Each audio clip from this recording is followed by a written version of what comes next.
So I made a decision and it was wrong. It was a bad call, Ripley.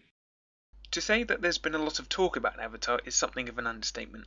Terms like revolutionary and game changer have been thrown about, as if Avatar was going to be something never before seen, as if we were about to be presented with the future of cinema.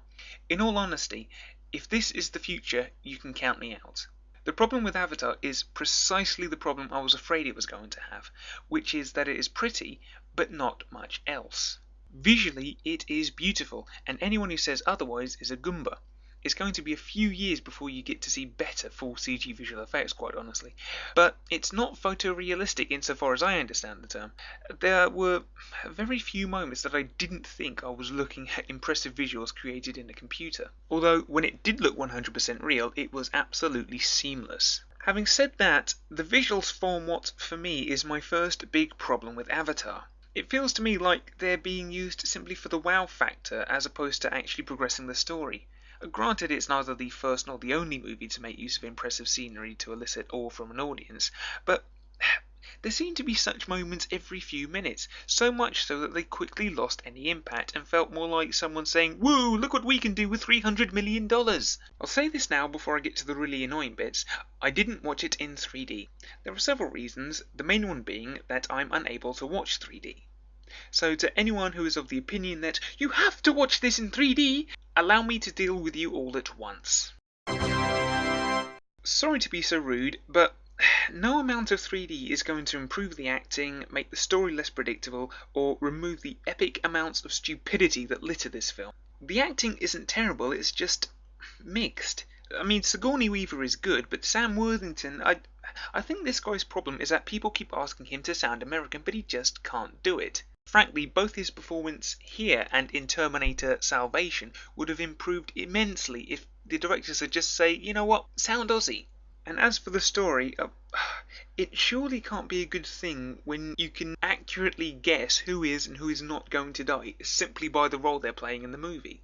Moments that should have been spine-tinglingly epic lose impact because they are telegraphed 20, 30, 40 minutes beforehand.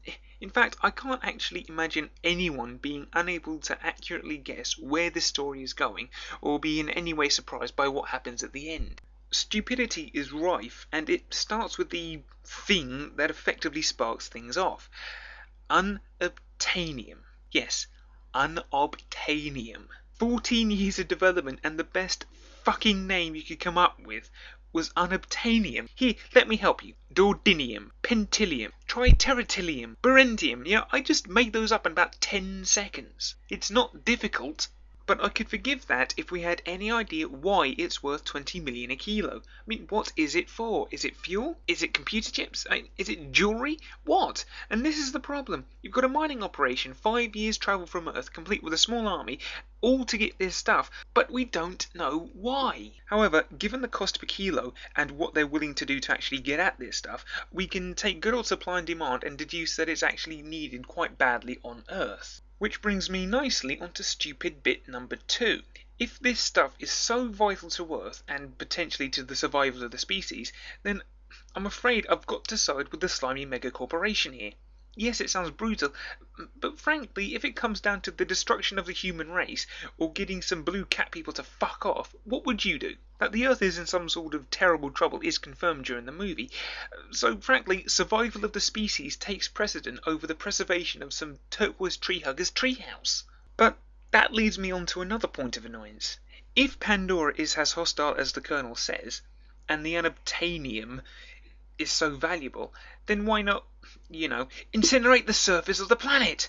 I'm getting tired at stupid things happening in movies because the makers can't seem to conjure up drama without it. For once, just once, I'd like someone to say, screw it, let's nuke the motherfuckers, and then just do it. Wait a minute, no, they did that already in Starship Troopers Marauder, so I'm happy. Nevertheless, the trailers promised action, and this is, after all, James Cameron, right? Well, how much you enjoy the action will depend largely on how much you've been drawn into the movie, as all good action set pieces should. My problem is that this film failed to grab me. Now, I stopped caring about how pretty things looked a long time ago. The characters aren't particularly interesting, and I was broadly on the side of the humans. So when the climactic battle kicks in, I basically had two large groups of CG that I had no emotional investment in taking each other out. And when the tide turns, it was so cringe-makingly cheesy I couldn't do much but tut and roll my eyes. In an interview, Cameron said that he'd made this film with 15-year-old boys in mind, that if he were a 15-year-old boy, he'd love it. And he may well be right. When I was 15, I may well have lapped this up and then begged for more. But I grew up. And as I grew up, I got to watch The Terminator, and I got to watch Aliens, and I got to watch The Crow and witness true cinematic beauty.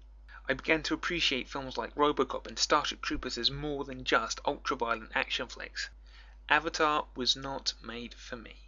It was made for that 15-year-old boy that I used to be. But that 15-year-old boy grew up. And for me now, Avatar is a perfect example of what can be achieved visually with enough money. And for that, it deserves praise. But the story is weak, predictable pap. The villains are pure pantomime. And all things considered, I just couldn't bring myself to care about anyone in it. I have seen far poorer films than this, but I've also seen far, far better.